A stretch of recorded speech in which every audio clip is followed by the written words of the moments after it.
السلام علیکم ورحمۃ اللہ وبرکاتہ۔ امید کرتا ہوں میرے تمام دوست احباب بہن بھائی بزرگ سب خیریت سے ہوں گے۔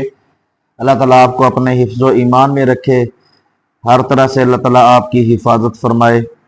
جس طرح کہ ہم نے کل سبق نمبر 11 شروع کیا تھا، اس سبق کا نام ہے سکون اور جزم۔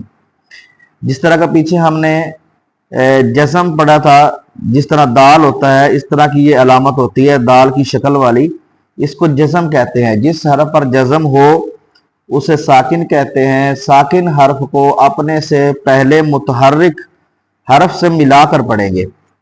اور اس میں جو نئی چیز شامل ہوئی سبق نمبر 11 کے اندر، حمزہ ساکنہ جہاں پر بھی آ جائے گا ساکن ہوگا تو اس کو ہم نے جھٹکا دے کر پڑھنا ہے۔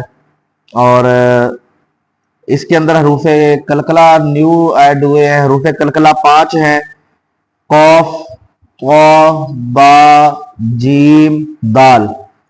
جب بھی ان حروف کو پڑھیں گے تو ان کے اوپر جزم آئے گی، تو ان کی آواز کو تھوڑا ہم نے ہلا کر پڑھنا ہے تاکہ ان کے اندر کلکلہ ظاہر ہو۔ باقی مزید جب بھی آپ سبق پڑھیں یا اس کو یاد کرنے لگیں تو تقریباً ہر سبق کے شروع میں 5-6 لائنیں 2-4 لائنیں اردو کے اندر لکھی ہوتی ہیں، تو اس کے اندر سارا طریقہ کار لکھا ہوتا ہے کہ اس سبق کے اندر ہم نے ہجے کیسے کرنے ہیں، جوڑ کس طرح کر کے پڑھنا ہے، اور اس کو رواں کیسے پڑھنا ہے، اور اس سبق ہر سبق کے متعلق لکھا ہوتا ہے کہ اس سبق کے اندر کون سی ایسی چیز ہے جس کا ہم نے خاص خیال رکھنا ہے کہ اس کے اندر کوئی کمی پیشی نہ آئے جب ہم اس سبق کو پڑھیں۔ تو اردو میں جو لائنیں لکھی ہوتی ہیں ان کا مطالعہ لازمی کریں۔ اگر مطالعہ کریں گے تو انشاءاللہ آپ کو پڑھنے میں کوئی بھی کسی طرح کی آزمائش نہیں آئے گی۔ تو آئیے سبق شروع کرتے ہیں۔ الحمدللہ رب العالمین والصلاة والسلام علی سید المرسلین، اما بعد فاعوذ باللہ من الشیطان الرجیم، بسم اللہ الرحمن الرحیم۔ کل ہم نے 5 لائنیں اس کی پڑھی تھی، تو آخری جو حرف ہم نے پڑھا تھا وہ کاف تھی باریک۔ اور آج یہاں سے یہ سبق شروع ہو رہا ہے، اس کا دوسرا پیج شروع ہو رہا ہے سبق نمبر 11 کا۔ تو شروع میں جو قاف آ رہی ہے یہ قاف پر ہے، یعنی اس کو موٹی آواز میں بھی پڑھنا ہے اور اس کے اوپر ہم نے قلقلہ بھی کرنا ہے۔ تو حروف مستعلیہ کا حرف بھی ہے اور ساتھ قلقلہ بھی کرنا ہے۔ اب قلقلہ اس میں نئی چیز ایڈ ہوئی ہے، تو اس پہ تھوڑی ہم توجہ دیں گے تو انشاءاللہ یہ بھی ہماری سمجھ میں آ جائے گا کہ قلقلہ کو کس طرح پڑھتے ہیں، کس انداز میں درست پڑھنا ہے۔ تو آئیے سبق شروع کرتے ہیں۔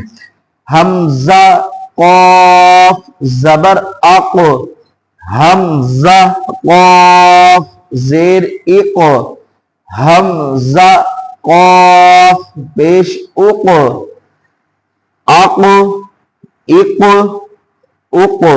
اب جو پچھلی کاف تھی کل والے سبق کے اندر، اس کو ہم نے پڑھا تھا اک اک اک۔ جیسے کاف کی آواز آتی ہے آگے تو وہاں پہ ہم نے اس کو روک دینا ہے۔ اب یہ جو قاف آ رہی ہے اس کو پڑھنا ہے اق اق اق، تب جا کے اس کے اندر قلقلہ ہوگا۔ حمزہ ہا زبر اہ، حمزہ ہا زیر اہ، حمزہ ہا پیش اہ، اہ اہ اہ، حمزہ ہا زبر اہ، حمزہ ہا زیر اہ، حمزہ ہا پیش اہ، اہ اہ اہ، حمزہ حمزہ زبر ا، حمزہ حمزہ زیر ا، حمزہ حمزہ پیش او، ا ا او۔ اب یہ جو ہم نے حمزہ والا حرف پڑھا ہے اس کے شروع میں الف ہے، الف کو آگے حمزہ سے ملانا ہے۔ تو الف کے اوپر میں نے پہلے بھی یہ گزارش کر دی ہے 2-3 بار کہ جب اس کے اوپر یا نیچے کوئی حرکت آ جائے گی تو ہم الف نہیں پڑھیں گے، اس کو بھی ہم نے حمزہ ہی پڑھنا ہے۔ تو اب یہ نہ ہو کہ ڈبل مائنڈڈ کئی ہو رہے ہوں پڑھنے میں کہ پہلے الف ہے پھر حمزہ ہے، اب الف کو بھی حمزہ پڑھ دیا گیا۔ تو پہلے میں یہ گزارشات آپ کی بارگاہ میں کر چکا ہوں کہ جب کہیں بھی الف اس کے اوپر کوئی حرکت نہیں آئے گی یا نیچے نہیں آئے گی تو اس کو ہم الف ہی پڑھیں گے۔ جب اس کے اوپر کوئی حرکت آ جائے گی، زبر زیر پیش آ جائے گی، تو پھر ہم اس کو الف نہیں، پھر ہم نے اس کو حمزہ پڑھنا ہے۔ حمزہ عین زبر آ، حمزہ عین زیر اع، حمزہ عین پیش اوع، آ اع اوع، حمزہ دال زبر اد۔ اب اس کے اوپر ہم نے کلکلہ کرنا ہے دال کے اوپر، تو اس کی آواز کو ہم نے ہلا کے تھوڑا پڑھنا ہے۔ حمزہ دال زیر اد، حمزہ دال پیش اد، اد اد اد، حمزہ خا زبر اخ، حمزہ خا زیر اخ، حمزہ خا پیش اخ، اخ اخ اخ، حمزہ غین زبر او، حمزہ غین زیر ایو، حمزہ غین پیش او، او ایو او۔ اب پھر آگے کلکلہ کا حرف آ رہا ہے با، تو اس کو بھی ہم نے تھوڑا ہلا کے پڑھنا ہے۔ حمزہ با زبر اب، حمزہ با زیر اب، حمزہ با پیش اب، اب اب اب، حمزہ میم زبر ام، حمزہ میم زیر ام، حمزہ میم پیش ام، ام ام ام۔ اب اس کے آگے جو حرف آ رہا ہے وہ واو ہے، تو درمیان میں جو خانہ ایک خالی اس کے اندر چھوڑا گیا واو کے اندر، وہاں پہ لکھا ہوا ہے کہ واو ساکن سے پہلے زیر نہیں آتا، کیونکہ اب پہلے جو ہم اس سبق کے اندر حرف پڑھ چکے ہیں، ہر حرف کو 3 انداز میں لکھا گیا ہے، زبر بھی آ رہی ہے، زیر بھی آ رہی ہے اور پیش بھی آ رہی ہے۔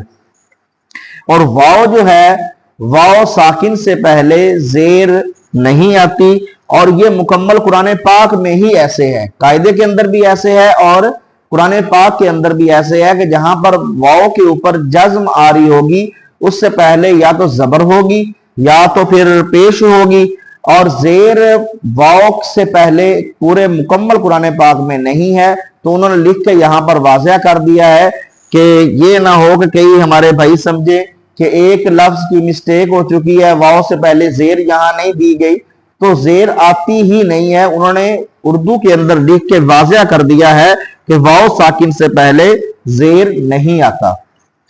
حمزہ واو زبر او، حمزہ واو پیش او، او او، حمزہ فا زبر اف، حمزہ فا زیر اف، حمزہ فام پیش اف، اف اف اف۔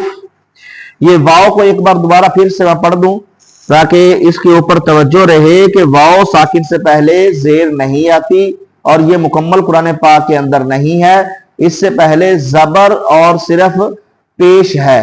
واو ساکن سے پہلے زیر نہیں، واو ساکن سے پہلے یا تو زبر آئے گی اور یا پھر پیش آئے گی، زیر نہیں آئے گی۔ آئیے اس کو دوبارہ پھر سے پڑھ لیتے ہیں۔ حمزہ واو زبر او، حمزہ واو پیش او، او او۔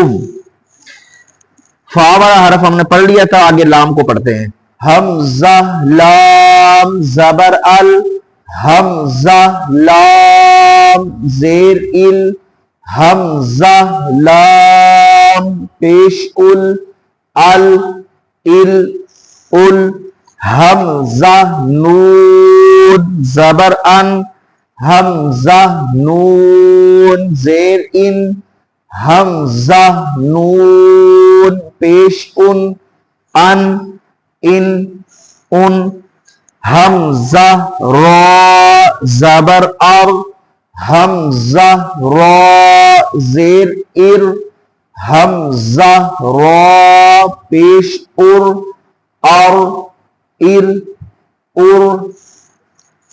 حمزہ جیم زبر اج حمزہ جیم زیر اج حمزہ جیم پیش اج اج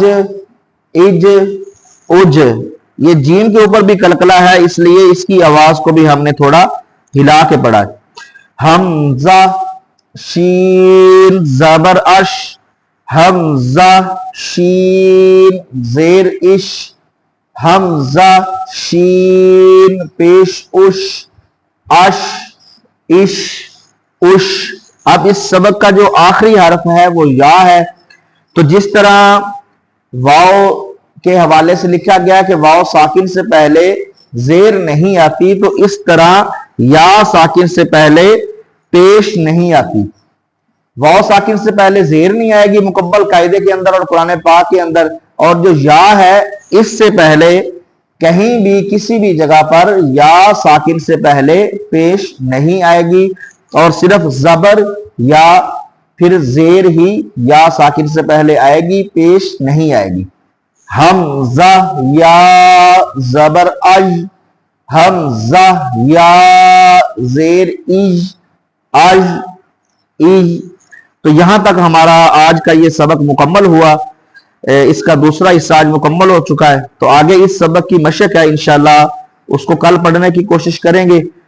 تو اللہ تعالیٰ سے دعا ہے کہ اللہ تعالیٰ ہمیں قرآن پاک کو توجہ کے ساتھ، شوق و ذوق کے ساتھ، محبت کے ساتھ سمجھنے کی اور پڑھنے کی توفیق عطا فرمائے، اور اس قرآن پاک کا جو ہم نے سلسلہ شروع کیا ہے، اللہ تعالیٰ اس کے صدقے ہمارے جو مسلمان بھائی بیمار حال ہیں ان کو شفا عطا فرمائے، اور اس قرآن پاک کے صدقے جو ہمارے مسلمان بھائی پریشان حال ہیں اللہ تعالیٰ ان سب کے لیے آسانیاں پیدا فرمائے۔ السلام علیکم ورحمۃ اللہ وبرکاتہ۔